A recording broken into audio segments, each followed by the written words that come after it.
कहानी सच्ची मित्रता। गांव में एक 12 साल का लड़का आर्यन रहता था। वह पढ़ाई में तेज और दोस्तों में लोकप्रिय था। उसकी एक विशेष दोस्ती थी सिया से, जो उसके पड़ोस में रहती थी। सिया बहुत समझदार और बुद्धिमान थी और दोनों की दोस्ती गांव के दूसरे बच्चों के लिए मिसाल बन गई थी। एक दिन गांव में एक नया लड़का विक्रांत आया। वह शहर से था और नए माहौल में घुलने मिलने में कठिनाई महसूस कर रहा था। आर्यन और सिया ने उसे अपने साथ खेल में शामिल किया। शुरुआत में विक्रांत संकोच में था, लेकिन धीरे धीरे उसने आर्यन और सिया की दोस्ती का असर देखा और वह भी उनमें शामिल हो गया। आर्यन और सिया ने विक्रांत को अपने खेलों में शामिल किया।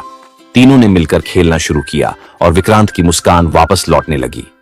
तीनों का समय हंसी मजाक में बीतने लगा। विक्रांत ने आर्यन और सिया को अपने शहरी जीवन के बारे में बताया, जिससे उनकी दोस्ती और मजबूत हुई। एक दिन गांव में एक बड़ा खेल प्रतियोगिता आयोजित हुआ। आर्यन ने सोचा कि वह और विक्रांत मिलकर क्रिकेट में भाग लेंगे, लेकिन सिया ने कहा, हमें सही तरीके से अभ्यास करना होगा। उन्होंने कई दिन तक अभ्यास किया। प्रतियोगिता के दिन आर्यन और विक्रांत ने पूरी मेहनत की, लेकिन मैच हार गए। आर्यन निराश हुआ, लेकिन सिया ने उसे समझाया, जीत और हार दोनों जीवन का हिस्सा हैं। महत्वपूर्ण है कि हमने साथ में खेला और कोशिश की। कुछ समय बाद विक्रांत ने गांव में एक समस्या देखी। गांव के बच्चे अक्सर पढ़ाई में कमजोर थे। विक्रांत ने आर्यन और सिया से कहा, हमें कुछ करना चाहिए। उन्होंने एक अध्ययन समूह बनाया, जिसमें वे बच्चों को पढ़ाने लगे। धीरे धीरे गांव के बच्चे पढ़ाई में अच्छा करने लगे। सभी ने उनकी मेहनत की सराहना की।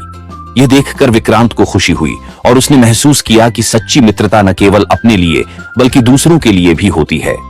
एक दिन गांव में एक त्योहार आया। सभी बच्चे मिलकर तैयारी कर रहे थे।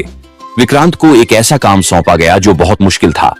उसे एक नृत्य प्रदर्शन का नेतृत्व करना था, लेकिन कुछ दिन पहले विक्रांत बीमार पड़ गया।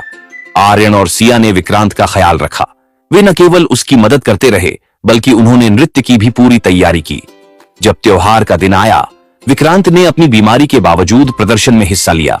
उन्होंने तीनों ने मिलकर शानदार प्रदर्शन किया और सबने उनकी सराहना की।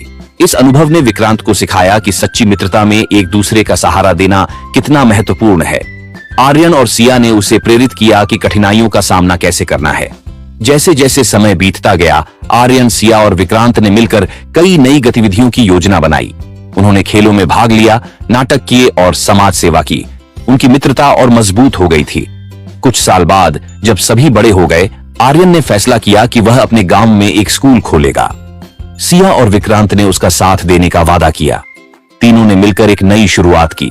वे समझ गए थे कि सच्ची मित्रता केवल साथ रहने में नहीं, बल्कि एक दूसरे का सहारा बनने में है।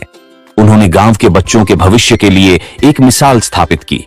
इस कहानी से यह सीखने को मिलता है कि सच्ची मित्रता का मतलब केवल मजे करना नहीं है, बल्कि मुश्किल समय में एक दूसरे का साथ देना है।